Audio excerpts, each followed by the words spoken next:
토트넘 에이스 손흥민이 프리미어리그 최고의 선수들 사이에서 한자리를 차지했습니다. 영국 매체 기브미 스포츠는 8일 한국 시간 21세기 프리미어리그에서 가장 많은 공격 포인트를 올린 선수 40인을 소개했습니다. 맨체스터 유나이티드의 루니, 첼시의 램파드, 아스널의 앙리 등 월드클래스 선수들이 즐비한 가운데 손흥민은 22위를 차지하며 아시아 선수 중 유일하게 명단에 이름을 올렸습니다. 93골 46도움을 기록하며 공격 포인트 139개를 쌓은 손흥민은 21위를 차지한 호날두와 동률을 이뤘습니다. 직전 시즌 맹활약이 주요했습니다. 손흥민은 후반기 연일 득점포를 쏘아 올리며 공격 포인트를 추가했습니다. 세계 최고 수준의 결정력을 자랑하던 손흥민은 2021에서 22시즌 23득점을 기록하며 생애 첫 골든부트를 안았습니다. 게다가 도움 7개를 추가하며 30공격 포인트 고지를 밟았습니다. 한편 손흥민의 동료 케인은 공격 포인트 226개로 현역 선수 중 최고 순위인 5위를 차지했습니다. 10위에는 손흥민과 공동 득점왕을 수상한 리버풀의 살라, 최근 첼시 이적설에 휩싸인 스털링은 12위에 이름을 올렸습니다. 클레막 랑글레 영입을 원했던 장본인은 안토니오 콘테 감독이었던 것으로 보인다. 토트넘 헛스퍼가 중앙 수비 보강을 앞두고 있다. 토트넘은 지난 시즌 도중 콘테 감독을 선임하면서 전폭적인 투자를 약속했다. 또한 차기 시즌 유럽 축구연맹, 우에파 챔피언스리그, UCL 진출에 성공하면서 대대적인 전력 강화를 단행했다. 벌써 4명의 선수가 새롭게 합류했다. 다섯 번째 영입생은 랑글레가 유력하다. 랑글레는 2018에서 19시즌을 앞두고 세비야를 떠나 바르셀로나로 이적했다. 입단 초기에는 헤라르드 피케와 주전 센터백 조합을 구성하며 나쁘지 않은 활약을 펼쳤다. 하지만 시간이 흐를수록 불안한 수비력이 이어지면서 차츰 입지가 좁아졌다. 지난 시즌 랑글레는 스페인 라리가 21경기를 소화했다. 선발 출전은 단 7차례뿐이었다. 에릭 가르시아, 로날드 아라우호 등에게 밀린 가운데 안드레아스 크리스텐센 영입 소식까지 전해졌다. 바르셀로나는 세사르 아스필리쿠에타도 노리고 있어 랑글레의 미래는 상당히 불투명했다. 이런 가운데 토트넘이 관심을 드러냈다. 당초 토트넘은 알레산드로 바스토니를 원했다. 하지만 인터밀란은 판매 불가 입장을 고수했고 바스토니 역시 잔류 의사를 밝히면서 영입 가능성이 낮아졌다. 여전히 다양한 후보들을 주시하고 있지만 임대로 데려올 수 있는 랑글레와 접촉했다. 하지만 랑글레 영입 소식에 토트넘 팬들은 실망감을 내비쳤다. 최근 바르셀로나에서 기대 이하의 활약을 펼치고 있던 랑글레가 기존 선수들에 비해 더 나은 것이 없다는 평가였다. 바스토니 같은 선수들을 거액의 이적료로 데려온다는 계획에서 랑글레 임대 영입으로 바뀐 점은 맥이 빠질 수 있는 소식이었다. 이에 영국 스카이 스포츠의 마이클 브리치 기자는 8일 한국 시간 자신의 SNS를 통해 토트넘 팬들은 랑글레 영입을 의심하고 있다. 하지만 콘테 감독이 그를 원했다. 이것이 당신들이 알아야 할 전부다고 주장했다.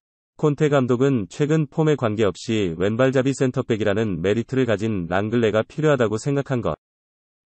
우선 토트넘은 랑글레에 더해 새로운 중앙 수비수를 영입할 가능성이 있다. 랑글레가 확실한 주전감이 아닌 로테이션 자원으로 활용되고 추가적인 센터백을 데려올 수 있다는 것이다.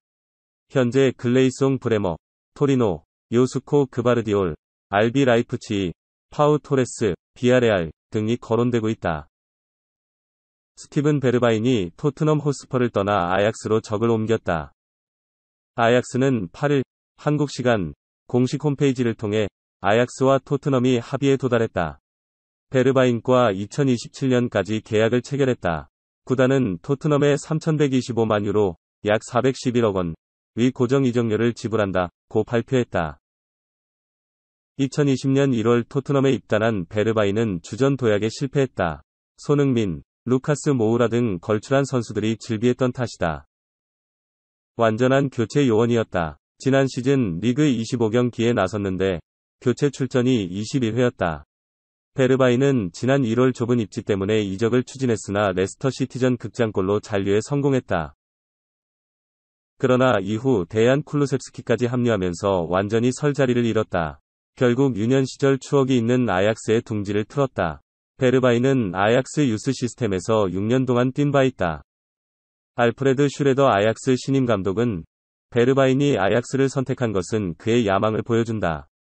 그는 많은 자질을 가진 선수이며 엄청난 추진력을 지닌 선수다. 그를 데려올 수 있어 기쁘다. 며 기대를 표했다. 전임엔 알바로 모라타, 30가 아틀레티코 마드리드, 이하엔 마드리드, 복귀를 마쳤다. 엔 마드리드는 8일, 한국 시간, 스페인 국가대표 공격수 모라타가 유벤투스 임대 생활을 마치고 복귀했다고 공식 발표했다. 모라타는 지난 2시즌간 유벤투스에서 활약했지만, 유벤투스가 완전 영입을 선택하지 않으며 엔 마드리드로 돌아왔다. 모라타는 매우 의욕이 넘치고 빨리 훈련을 시작하고 싶다. 분명 멋진 한 해가 될 것이라며 옛 친구들과 다시 만나게 된다. 그들은 항상 나를 잘 대해줬다. 우리는 계속 연락했다. 그들을 만나기를 기대하고 있다고 복귀 소감을 밝혔다. 모라타는 치열한 주전 경쟁도 두려워하지 않았다. 엔 마드리드에는 이미 주앙 펠릭스와 앙투안 그리즈만, 앙헬 코레아, 마테우스 쿠냐 등 쟁쟁한 공격수들이 자리하고 있다. 그러나 모라타는 전방에 훌륭한 선수들이 여럿 있기에 많은 경쟁이 있을 것이다. 선택할 수 있는 옵션이 더 많을수록 다른 팀과 맞서는데 더 유리하다. 이는 팀에 매우 좋은 현상이라며 긍정적으로 생각했다. 이어 모라타는 엔 마드리드 팬들에게도 인사를 보냈다. 그는 코로나19 대유행으로 무관중 경기를 치르던 시절 팀을 떠났다. 그러나 이제는 다시 수많은 관중들이 홈구장을 가득 메우고 있다.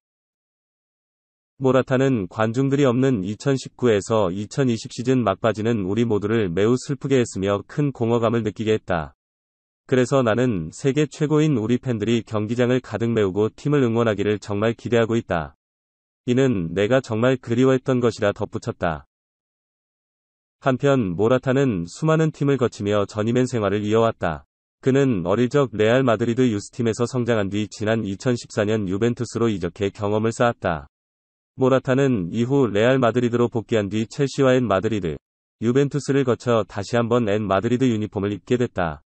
지난 8년간 7번이나 유니폼을 갈아입은 모라타다. 레알 마드리드가 이적료를 받지 않고 루카 요비치를 매각한다. 8일, 한국 시간, 유럽 축구 이적시장 전문가 파브리치오 로마노 기자는 자신의 트위터 계정을 통해 요비치는 피오렌티나 이적을 마무리하기 위해 마드리드를 떠나 피렌체로 갔다. 레알은 재이적 시 이적료 50%를 받는 조건에 합의했다고 전했다.